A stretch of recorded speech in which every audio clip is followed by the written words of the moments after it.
বলিপাড়ায় যে গুঞ্জন উঠেছে, সত্যি কি ঐশ্বরিয়া অভিষেকের সংসার ভাঙছে? বলিউডের জনপ্রিয় দম্পতি অভিষেক বচ্চন ও ঐশ্বরিয়া রায়ের দাম্পত্য কলহ নিয়ে এখনো আলোচনা তুঙ্গে। তাদের সম্পর্ক নিয়ে কেউ বলছেন ঐশ্বরিয়া নাকি অভিষেককে ডিভোর্স দেওয়ার ব্যাপারে চূড়ান্ত সিদ্ধান্ত নিয়েছে।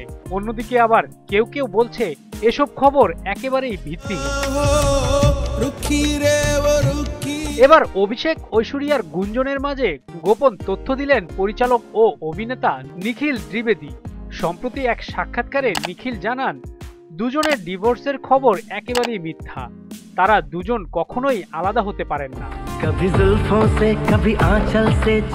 দীর্ঘদিন ধরেই বচ্চন পরিবারের ঘনিষ্ঠ পরিচালক নিখিল, অমিতাভ, জয়া, শ্রেতা সবাই খুবই স্নেহ করেন এই নির্মাতাকে। নিয়মিত বচ্চন বাংলোতেও যাওয়া আসা রয়েছে নিখিলের। সেই সূত্রেই পরিচালক বলেছেন, আজ পর্যন্ত ঐশ্বরিয়া ও অভিষেককে আলাদা থাকতে দেখিনি। দুজনেই খুবই সুন্দরভাবে সংসার করছে, দুজনেই খুবই দায়িত্বশীল।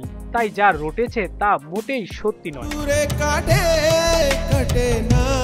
এদিকে বলিউড পাড়ার গুঞ্জনে শোনা যাচ্ছে ঐশ্বরিয়া অভিষেকের বিবাহ বিচ্ছেদ নাকি সময়ের ব্যাপার মাত্র। এরই মধ্যে নাকি আইনজীবীর সঙ্গে দুজনেই সাক্ষাৎ করেছেন।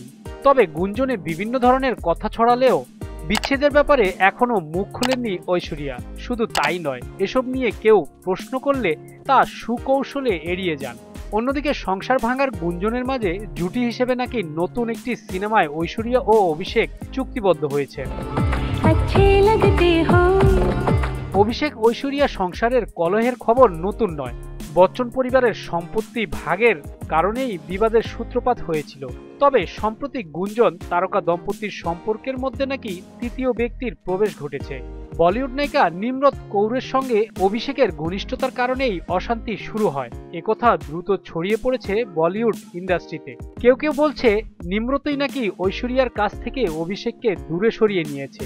তবে এই গুঞ্জন নিয়ে অভিষেক বা নিমরত দুজনের কেউই মুখ খুলছেন না।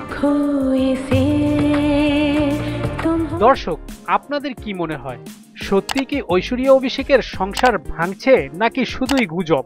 মতামত জানাতে পারেন কমেন্ট বক্সে।